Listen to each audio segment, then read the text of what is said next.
watching Hot Ones, Lifehouse Church Edition. So, here today I have with me Patrick Grach. That's right. He is the lead pastor of Lifehouse Church, but also the leader of the Lifehouse Network, which plants churches all over the world. He's a husband and a father who successfully raised 3 girls and then decided to start all over again with 3 boys later. But he's also known as our running pastor, whose tales of hospitalization after marathons are legendary. So welcome, Patrick. That's right. So first of all, do you know what you're getting yourself into today? No, and to be honest, when I heard the title like Hot Ones, I felt really awkward, so I just want to make this really clear. We are not suggesting that we're the Hot Ones. I'm pretty sure this has something with a show called The Hot Ones. Am I right? Like, that's all I know. Yes, you haven't seen it. You have no idea what you're getting into. Okay. Generally, I think this is a bad idea. Yeah, probably. But here we are. Probably. All right, so it is a show where I will be asking you a series of progressively more intense questions as we eat progressively more intense flavored wings. Okay. And the milk is here in case you're less of a man than I am. Totally kidding. I'm absolutely gonna need this milk. Put this no, I knew. If I said that, you were gonna do that. You're gonna need it. I'm gonna need it. Absolutely. How are you feeling? How do you think that you're gonna handle the heat? Do you like spicy food? I mean, I'll go a little bit spicy. I'm a little nervous. I mean, I realize that you guys don't know the in depth, but like I'm missing portions of my intestine, and so this is likely to end badly. Probably. I'm actually really nervous what's going to end up on camera. Are you ready for the first sauce and the first let's question? do it. I've been told that the Scoville scale on this is 450. I don't know what that means. I don't know what 450 out of what. Yeah, I've heard that some really hot things are like 2 million. So this is not too bad. So basically, a kindergarten child should be able to handle this no problem. You say that? No. All right, so that is your first wing on your right there. Okay, so you're saying we're just diving in. Take a bite. Okay. We're going to see how it goes. Honestly. Wow. No, I mean, okay. A small infant could handle this. All right, so question number 1. Ready? Mm-hmm. Tell us a time where either growing up or earlier in your life where you found yourself in a tough situation that you could not handle the pressure. The first one that jumps to my mind, so I went to school in Rhode Island, in undergrad. There's a school in Rhode Island, not far from an easy drive to the beach. And so a few of my classmates and I would go to the beach and surf. Heard that there was a hurricane coming into town, or coming to Rhode Island. Boy. And so what I heard was that the best surf is a few days before a hurricane hits. So I thought, but I missed it by a couple days, so this was like, it was coming like the next morning. Mm-hmm. And so me and one buddy drove out to the beach, and I was the only guy surfing. I decided I was gonna surf that afternoon. And I spent hours getting pummeled by waves. By the time I got the energy to go in, I turned around and a massive wave just crushed me. To the point where I was spinning underwater and I couldn't tell which way was up. I clearly couldn't handle the pressure. I got beat up, and I will tell you, shockingly, I survived. I made it out. But I came out of the water with my tail between my legs. I mean, I learned that day that's a bad idea to go try to surf in a hurricane. You don't say. Yeah. So I didn't handle the pressure. That sounds horrifying. I'm terrified of drowning, so that sounds absolutely horrifying. This is actually a local business shout out. This is from Jay's Diner in Hagerstown, so that's like a little shout out there. I also heard that these wings are from Turtles in Hagerstown as well, so we got a couple local business shout outs I like here. the product placement in this sermon. It's like, we're just trying to be for our city all year long, you know what I mean? Mm-hmm. All right, so that is the second sauce, okay, and ready? this Scoville scale is 30,000. So we went from 450 to 30,000. 30,000. I mean, you couldn't go to like 3,000. No, we You jumped. go to 30,000. You ready? I'm scared. All right, let's do it. You're taking like humongous bites. I'm being cautious. I think just own it. Did she not put it on mine? I guess you're just a champ. Oh, it is kind of hot. The second round. You're like, oh, there it is. Got a little burn there. So in that first example, you were kind of really only affecting yourself, right? So as now we're in the next level of heat, we're going to get a little personal here, okay? So as a family guy, a lot of responsibility, 6 kids nonetheless. Has there ever been a situation where you've second-guessed yourself on a decision that you made simply because that decision would affect other people, especially when it comes to your family? Yeah, boy, good question, especially thinking about it while my mouth is a little bit on fire here. Very quickly, I think of our road trip across the country. So our family took this road trip across the country a few years ago, and I would just say right off the bat, I second-guessed the whole idea of getting in a car with 6 kids. Our youngest was an infant at the time, and just right off the bat, you second-guess that. Like, this is probably not a good idea to drive 7,500 miles in a minivan with the carrier thing on the top. Oh my God. Which means it drives like a sailboat. Mm-hmm. So, you're going through Kansas and then storms are blowing and it's just ridiculous. But if that wasn't a bad enough idea to second guess that, thinking about just my family, was one point we went up to the highest, I don't know what you call it, the highest navigable road in the continental U.S., meaning it's a maintained road. It's actually well over 12,000 feet. Mm-hmm. And as we're driving it up it, Laura is white as a ghost. I'm white knuckling the steering wheel. And literally as we're approaching, it was 11,000 feet, we're like, this is a bad idea. Mm-hmm. And it's okay, serious note. Thank God we turned around because our youngest one, Caleb, who was literally not even a month old, started getting altitude sickness. Oh my goodness.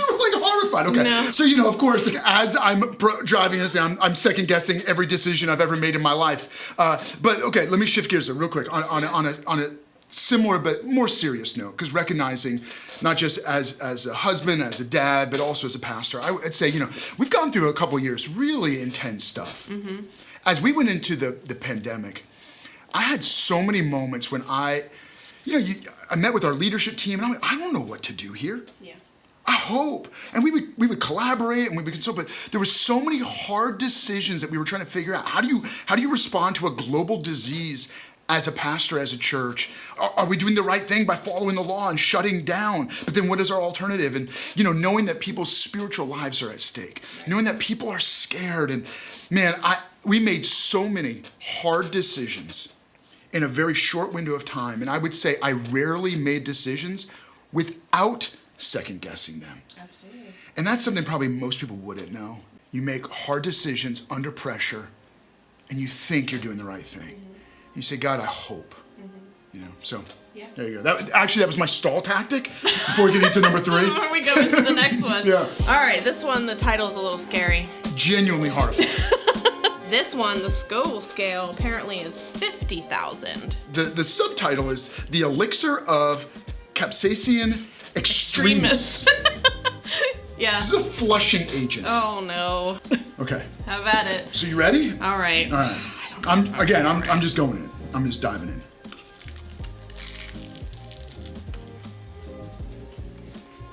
Are you regretting it? I'm regretting it now. I think I should just eat the whole thing. That's good. That one's got a good flavor, though. There's apparently now. Capsaicin Extremis. Done with sauce number 3. The pressure's on. For a lot of us, I think that we would all probably say that we'd like to avoid pressure when possible. But as a leader, do you think that there are pressures that we have to face because the consequence of avoiding that pressure would be worse than actually facing it? I think right off the bat, my gut instinct is to first define even being leaders. Because I think so many people are going to hear that question and go, well, that's good, that doesn't include me, right? And something I say in my home, right, to my daughters and my 2 older sons, right? So each of them have younger siblings, and I'll say, remember, everything you do, your siblings are watching. So even to my 6-year-old, because he's got a 4-year-old brother, when we correct him, we say, you cannot do that, your little brother's watching. My point is this, we're all leaders. Every single one of you have somebody watching you. There's none of you that are exempt from doing something that doesn't have somebody watching you, which then means, so now the question is kind of like, times when you have to put aside your own safety, meaning what feels safe or what feels comfortable because it's for the betterment of others. You have to do what's right, or you have to step into something that's uncomfortable. And I would say, one, that's leadership. Just thinking off the top of my head, leadership is a willingness to go first in courage because it's the right thing to do. That's leadership. So how many of us, we have to be willing to go first? Others are smarter, others are more skilled, others are more capable, but we're willing to go first. And immediately I think about, many years ago with 9/11, right? You have these firefighters and first responders who rushed in when everyone else is rushing out. And I think the question then is this idea of when the pressure is on, when it's a dangerous or difficult situation, who's rushing in when everyone else is running away? Right. And for you and I, there's this challenge. Are we willing to rush in when others are rushing out? And then why? So in that sense, you think about 9/11, you think about our law enforcement, you think about our soldiers, people that are willing to put their lives on the line, even to the extent that it may cost them their life, because they counted the cost and they said, the cause, or what is at stake, is more important than my own well-being. So they're willing to put their life on the line for freedom, for the well-being and the safety of others. So now let's make that personal. Do I have a deep enough purpose? Do I understand my cause of life enough that I'm willing to run in when others are running away? And I'm willing to stand up when others are standing down. Courage is not the absence of fear, but the judgment that there is something more important than my fears. Yeah, that's powerful. Good. Yeah, it's good. All right, how are you feeling? Yeah, let's do it. You feeling good? All right, I mean, my it's lips are tingling. Yeah, it's tingly. No. I may pass out, but. All right, this one is from the Hot Ones show. Okay, this one's called Da Bomb. Yeah, okay? It says beyond insanity. Oh my gosh. Okay, the Scoville scale on this one. Ready? So we've done 30,000, 50,000. Ready? It is 119,700. One of the ingredients is something nuclear. Oh, great. I think we're gonna literally explode. We'll see how it goes. All Well, right, you ready? I mean, just that's dive a lot. in. That's a lot on there. Okay. Let's just go for it. Oh gosh.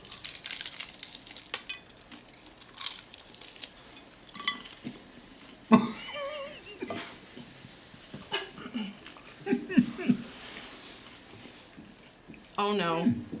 Okay. I'm going for the milk. I don't even care. No, don't. That's all right. I'm not gonna do it. Hello, darkness, my old friend. See, you're crying. I'm crying too. No, my eyes are sweating. Come on, you gotta just drink the milk. I can handle my mouth feeling like it's being stabbed with a million little needles. All right, you have a question? Okay. No, there's not a question. I have to transition us into the next part here. You gotta suck it up. This is horrible. What was that?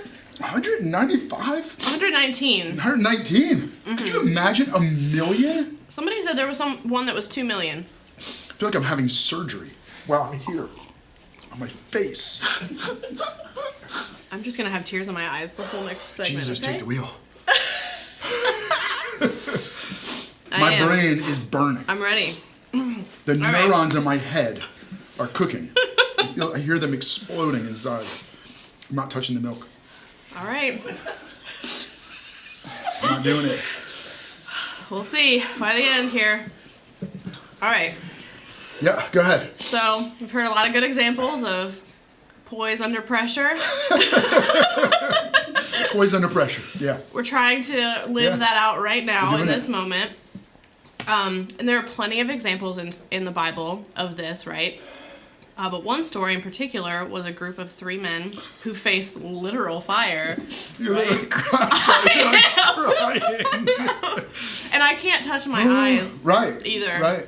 Because then that'll be a worse situation. All right, go ahead. You were going deep. All right, I was. The Bible. We can try to be serious here. Okay. All right, a lot of great examples in the Bible of people poised under pressure, under the fire. But this story of 3 men, Shadrach, Meshach, and Abednego, right? Yeah. They were faced with an intense situation where a king asked them to worship a god that was not theirs. That's right. And the punishment for not doing so was literally being thrown in a furnace. So they were faced with literal fire, and they still refused to do so because they wanted to stand up for their faith, right? Yeah. So can you unpack the story for us a little bit more? And like, what can we take out of it? How can we be poised under pressure in a situation like this, and the fires in our lives? First, I feel like my mouth is in a furnace. I wonder what the scale of that was. Yeah. Trying to wax spiritual and be a pastor here. Obviously, us doing this, I was able to write some notes in preparation, even though I wasn't sure exactly how this was all going to play out. I hope what we can give to everyone who's partnering with us and joining us in this sermon is your faith will face fire. Mm-hmm. Your faith will be tested in the fire. Regardless of what you believe, when you believe, you will face fire. Mm-hmm. And so then the key then is, what lessons can we learn from the fire when we're facing fire? And then how do you develop courage in the fire? And so I think that's the first thing I want to give you, and so I'll kind of unpack that story a little bit more, but first thing I want to give everyone who's joining us and you're partnering with us, you're laughing at our expense, thank you for that, but it is this: courage in the fire is staying true to God. So let me give a little bit more context to this story about, the Shadrach, Meshach, and Abednego getting thrown in the fiery furnace. First, we're talking about an Old Testament story. So this is before the time of Jesus. So this is before Christmas, before Easter, before Jesus' death and resurrection, right? So we're going back to an ancient time, actually about 600 years before the time of Jesus. The story is about how God chose a nation, and he was revealing himself through a nation. And he has this chosen nation that he's revealing his story, his character through. The nation of Israel got divided into two nations, the nation of Israel, which got conquered by the Assyrians in 722 BC. Remember BC, right? So we're counting down. And then you have the nation of Judah, who got conquered by the Babylonians in 586 BC. So this is only a few years after this. So what I mean by conquered is literally the nation of Babylon came and took the people of Judah captive, dragged them off to Babylon. So among those captives was Daniel, Hananiah, Mishael, and Azariah, who that's how they're known in their homeland. When they get dragged into exile, the Babylonians change their names. You have Hananiah, who when he gets to Babylon, they change his name. His name, Hananiah, means Yahweh has shown grace. Wow. Isn't that beautiful? Yeah.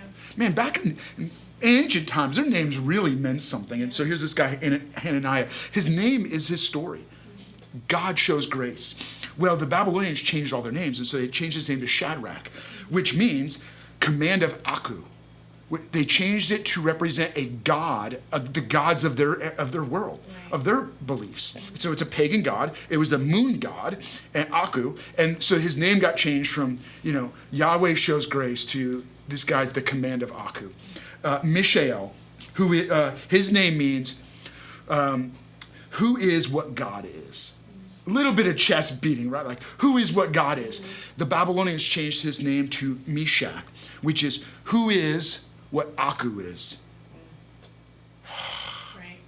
Azariah, Yahweh has helped. Think about a name like that.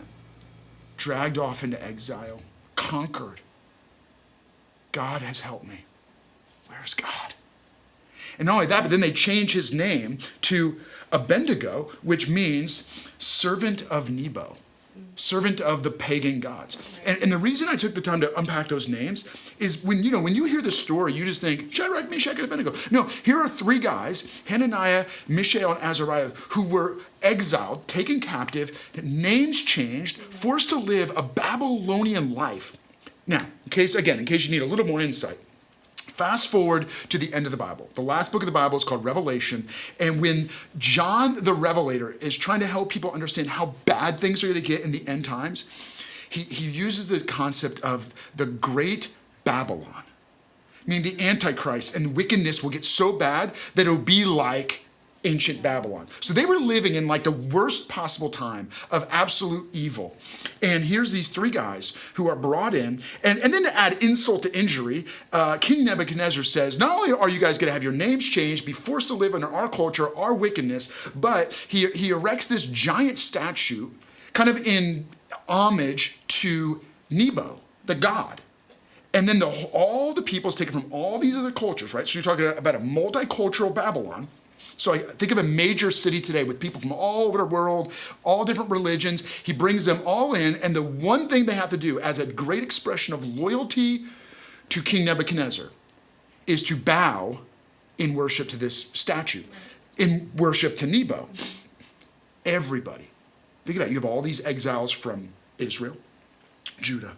You have all these exiles from all different parts of the world. And as the trumpet sounds, as the music kicks in, every forehead hits the ground, except three. Wow. So let's read a little bit here. As you get, it says, therefore, as soon as they heard the sound of the horn, the flute, the zither, the lyre, harp, and all kinds of music, all the nations and peoples of every language fell down and worshipped the image of the gold that King Nebuchadnezzar had set up.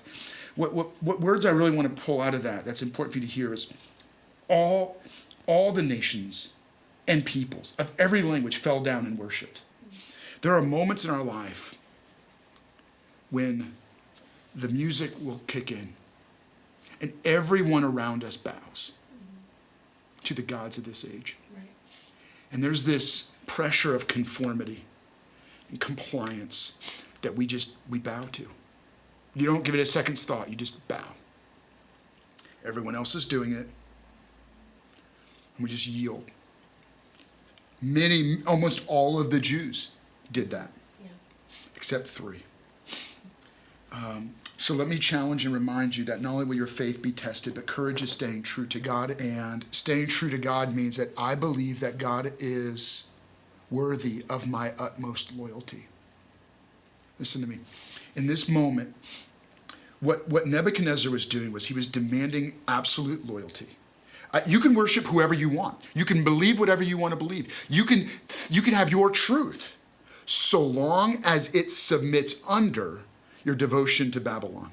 So long as it submits under your willingness to bow to Nebo. Even today, fast forward 2,600 years, we live in a culture where there is the pressure. You can believe whatever you want to believe as long as it stays between your ears and behind your eyes. As long as it bows to the gods of this age. As long as it stays quiet and you still bow. And what King Nebuchadnezzar was doing is he was demanding loyalty under. Courage is saying that I have one true loyalty, and it's not to King Nebuchadnezzar, and it's not to the statue to Nebo. I will bow to no one. I will not bow my devotion to God to anyone or anything. So let's keep going here. Obviously, this isn't just about worship. This is about rebellion. This is the early rebels of the American Revolution thumbing their nose at the redcoats. This is a revolution against the nation. And so Nebuchadnezzar he has to crush this because just three people rebelling against an empire can bring it down. And so he goes, absolutely not. And so he already had warned them. Anybody who doesn't bow is going in the furnace, and the furnace would have been within sight. It's kind of like having armed guards right there just waiting to take anybody's life who doesn't, immediately submit. And so they bring these guys in. Wow, I just got a nice little second wave of the devil bomb. I'm going to call this the Nebuchadnezzar sauce here. Okay, so they bring these three guys to Nebuchadnezzar. And by the way, during this time, there are people who want to bring Daniel, Hananiah, Azariah, and Mishael down. They hate these guys because Daniel has been promoted to one of the highest ranking officers in the nation. And these are his buddies. So they're more than happy to report them. So they get brought in, and this is what Nebuchadnezzar says. Is it true, Shadrach, Meshach, and Abednego, that you do not serve my gods or worship the image of gold I have set up? Now, when you hear the sound of the horn, flute, zither, lyre, harp, pipe, all kinds of music, if you are ready to fall down and worship this image I made, very good. He goes, look, I get it. You got a little excited. You're a little ambitious. I'm going to offer some clemency here. Next time, when the music plays, just bow. You're going to get called in. You're going to get sat down. A close friend's going to sit you down and pull you aside. Somebody's going to post something on your page. Say, hey, that was a little extreme. You went a little too far. Okay, can we tone this down? I'm going to show you some mercy. This time, submit. But if you don't worship, now it's not just submit, it's a threat. You will be thrown in the fire. You'll be thrown immediately into a blazing furnace. Then what God, listen to this is important. Then what God will be able to rescue you from my hand? It puts it right there. Look, Like a challenge. let's be very clear here. If you don't, you will be thrown in the fire. You will be destroyed. Then what God's going to rescue you? Nobody's taking you out of that fire. And it's absolutely a challenge. And he's saying, this is the God. I am God. You submit. Okay, so let's listen to the response of these three Hebrew men. Shadrach, Meshach, and Abednego replied to him, King Nebuchadnezzar, we do not need to defend ourselves before you in this matter. If we are thrown into the blazing furnace, the God we serve is able to deliver us from it. And he will deliver us from your majesty's hand. You notice that? He is able to deliver us from it. He will most certainly deliver us from your hand. Because either we're going to get burned up or he's going to rescue us. But either way, we're going to be delivered from you. But even if he does not, we want you to know, your majesty, that we will not serve your gods or worship the image of gold you have set up. Wow. Yeah. It's my favorite part. Wow. So let's put this in a practical application here, right? Courage stands when the odds are against you. Listen, church. Courage stands when the odds are against you. When the pressure is on, don't be silly like me, putting yourselves in high pressure situations that are just dumb. But you don't have to. The world around you is going to put pressure on you. And when the pressure is on, courage stands when the odds are against you. And it doesn't just stand in its own strength. Here's the people. Here's Shadrach, Meshach, and Abednego. They go, God is able to deliver us. God will most definitely deliver us from you. Even if he doesn't deliver us from the fire, we will not bow. There's got to be something in us, in you, in your faith that says, I trust that my God is able to deliver me. My God will deliver me from this horrible situation one way or another. But even if he doesn't do it the way I imagine, I'm going to trust him anyway. And I will not bow in conformity, in compliance to false gods that have been erected in my generation and my culture. Let me give a few quick thoughts here on this idea of standing when the odds are against you. I think what's interesting, you ever been invited, in this context here we are eating, and so it makes me think about getting inviting people into our home. If I invite people over my home, they're my guests. But also when they're in my home, it's my rules, right? Like you go into somebody's home, you say like, hey, do I take off my shoes? Do I not, right? So if you come in my home, most of the time we want shoes off. People will ask, and sometimes if we're just going through the house and going to the backyard, fine. But by and large, we take our shoes off. But in my house, my rules. Most of us think that Christianity is the house of our nation. I mean, America is a Christian nation, and it's not, right? Like, you've heard this before, right? Like, so we think we get to set the rules. We don't. No. When you're a guest in someone else's house, it's their rules. And I think that's the challenge, right? Right off the bat, what you quickly discover is Shadrach, Meshach, and Abednego understand. I'm in someone else's home. Their rules. And the rules of Babylon are you don't bow, you get thrown in the fire. And they say, we understand that we're guests in this home, but I have convictions that go deeper than the house rules. Let me be very clear. You and I are guests in this world. This world is not our home. You're not home yet. And so long as you're here, there's a different set of rules, and you're just a guest. And so what you do is you understand, what are the rules that I have to follow? And are there any rules that violate my faith that I go, even if he doesn't, I will not bow. I will not. Courage strengthens me to stand when the odds are against me. And so there's not a lot of things, but I think that in our generation, our culture, there are moments when I have to be willing to stand up and stand out. It means that I'm willing to be seen. I'm willing to be visible when others are yielding and hiding and invisible. I have the courage of my convictions to do what is right. And please hear me, because I feel like you could hear this and you could twist it and you could manipulate it. It could just make you a raging, jerk on social media, right? And that's not what I'm talking about. I'm talking about letting your faith shine. And in fact, that's really what I want to get to. Let me take you one step further. Let's go to verse 22 and 23. Obviously, when they respond this way, the king gets angry. The king's command was so urgent and the furnace so hot. The flames of fire killed the soldiers who took up Shadrach, Meshach, and Abednego, meaning the King Nebuchadnezzar goes, throw them in the fire right now.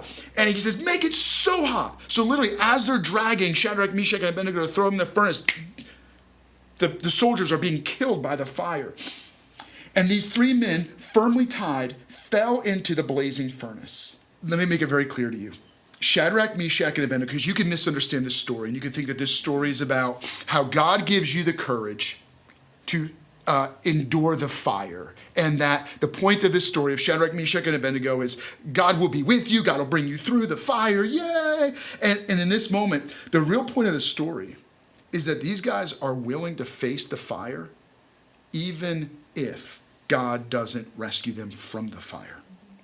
How? I like this. Courage burns like a fire. Courage burns with fire in you, so you don't fear the fire around you. Come on.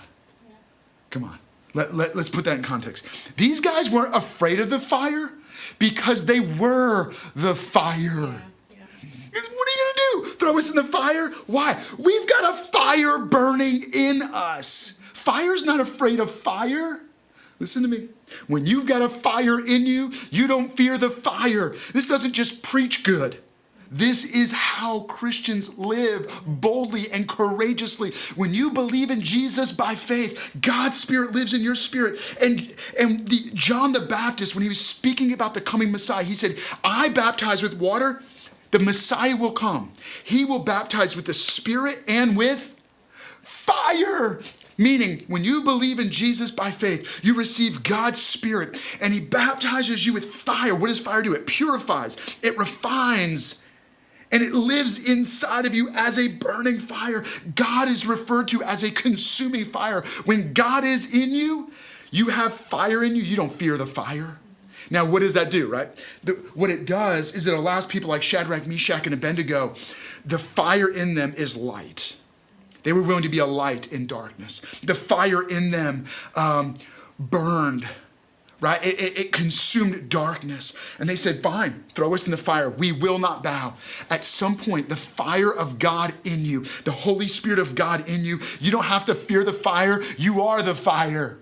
Come on, church, listen to me. We don't fear the fire. We are the fire, and we have the fire. And if you've been through the fire of faith, God is refining you, he's purifying you, and he's filling your life with a bold fire from heaven so that you have the courage to be a bright light, courage to be a witness, courage to live boldly your faith in Jesus Christ.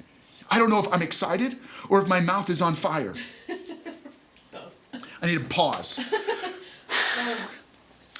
Now, let me give you one more piece. They're thrown in the fire. They don't fear the fire because they are the fire. Courage is a fire, so you don't have to fear the fire. Listen to this, verse 24. Then King Nebuchadnezzar leapt up to his feet in amazement and asked his advisors, weren't there 3 men that we tied up and threw into the fire? They replied, certainly, your majesty. He said, look, I see 4 men walking around in the fire, unbound and unharmed. And the 4th looks like the son of the gods. Nebuchadnezzar then approached the opening of the blazing furnace and shouted, Shadrach, Meshach, Abednego, listen to this, servants of the Most High God, come out, come out, come here. A couple things about this. First, their life, the fire in them, burned brighter than the fire around them so that they were able to be bright lights of the witness to the light of God. They shined the love of God. They weren't angry. They weren't like raising their fist against the nation, raising their fist against Nebo. All they had to do was just stand when everyone else bowed. Then they get thrown in the fire. And they say, but even if our God doesn't deliver us, the story is not, I will go into the fire because I absolutely believe God will bring me through it. These guys went into the fire even if God doesn't. Some of you've positioned yourself that if God doesn't, then you won't. Please hear me. God can. God does. But even if he doesn't, I'll trust him. Even if he doesn't, then he's doing something different. He's doing something better. I'm going to trust his will no matter what. And in this moment, God decides to show up in the fire. Another man, the fourth, there's another in the fire. And Nebuchadnezzar, he doesn't have words for this. Nebuchadnezzar doesn't have words for an actual real living God. He worships made up gods and he knows it. He's like, I make up gods and I create statues for them. I tell our Baals to bow down. Nebuchadnezzar's not bowing. He doesn't care. He knows that this Nebo thing is just nonsense. And then he meets the real living God. And suddenly he goes, wait, who is that in the fire? He looks like the son of the gods. He goes, you are servants of the Most High God. By the way, he says that to a guy who he had renamed servant of Aku. And he goes, you guys are actually servants of the true living God. And the point is this. Let's just talk about these three guys thrown in the fire. You are never alone in the fire. God has been through the fire for you. God is in the fire with you. Regardless of whether he delivers you from the fire. You are not promised that you will avoid the fire. You are not promised that you will come through the fire. What you are promised, the point of this story, is that God will be with you in the fire. I don't know if he's with me with my mouth on fire, but I know he's with us in the fire. Listen to me. Who is this fourth, like the son of the gods? Many scholars believe that what the three Hebrews experienced was Jesus pre-incarnate. I mean, before Jesus showed up as a baby, born in Bethlehem 600 years later, who they encountered was the divine, the living, the one true Son of God, Jesus showing up in the furnace. Why does that matter? How do you know that you're never alone? Because we know that 600 years later, Jesus descends from heaven to earth, enters into the furnace of the fire of our life. What really causes us all this trouble? What were they really bowing to? It's this problem, this curse that lives inside of every one of us, sin. Sin separates us from relationship with God and doesn't just set us on a life course toward, frustration, ruin, and destruction, but toward a forever in the fire. Right? What a horrible thought. God was unwilling to let us spend eternity in the furnace of fire, separated from him. And so he came to rescue us. Jesus entered into the fire to take on our sin. He died on a cross to take on our guilt, our shame, our judgment. He didn't just die. He came through the fire of the furnace and he came out the other side, out of an empty tomb. And when Jesus died and rose again, he died and rose for us. And he offers you and I new and forever life. And so you don't just have courage. You start with faith. And this isn't just faith in faith. This isn't faith that you and I can survive the craziness of these hot one tests. No, this is faith in Jesus Christ as our Lord and Savior. Can I challenge you that if you've never said yes to Jesus as your Lord and Savior, he wants to be the one who rescues you in the fire. Would you put your faith in Jesus? We're going to put a QR code up on the screen. I'm going to make that available for you. If you're saying yes to Jesus, would you make that commitment right now? And then would you let us know? Scan that QR code, fill out that form. One of our pastors wants to follow up with you. Now you've said yes to Jesus. You're going to feel pressure all around you. And the pressure, don't be like me in a hurricane, getting tossed around and then just, getting beat up and running out of the water with your tail between your legs. You endure pressure, recognize that there's something more important. You're a leader to those around you. And most importantly, your faith will be tested. Courage gives you a devotion to the one true God. Courage gives you the strength to stand against all odds. Courage is a fire that burns, so you're not afraid of the fire. And courage gives you that understanding to recognize that I'm never alone in the fire. I want to challenge you and encourage you. Can I take a moment right now? I'm just going to pray over you. And let's believe that as I'm praying that God is going to meet each of us with supernatural courage. That God's going to put a fire inside of every one of you that burns brighter than the fire around you. Jesus, what we need is you. Thank you for entering the fire of the furnace of sin, of death, of eternal judgment. Thank you for rescuing us and giving us new and forever life so we don't ever have to face an eternal fire. Thank you that your spirit becomes fire in us, blazing bright with the light of love. Yes, God, of love. Now fill us with that fire to be a bold witness for you. Fill us with the kind of love that burns and shines brightly so that we could be the brightest possible example of your love and of your light. God, for individuals right now that are walking through a fiery situation, would you remind them that they are never alone, that you're with them, and because you're with them, they're going to make it through. In Jesus' name.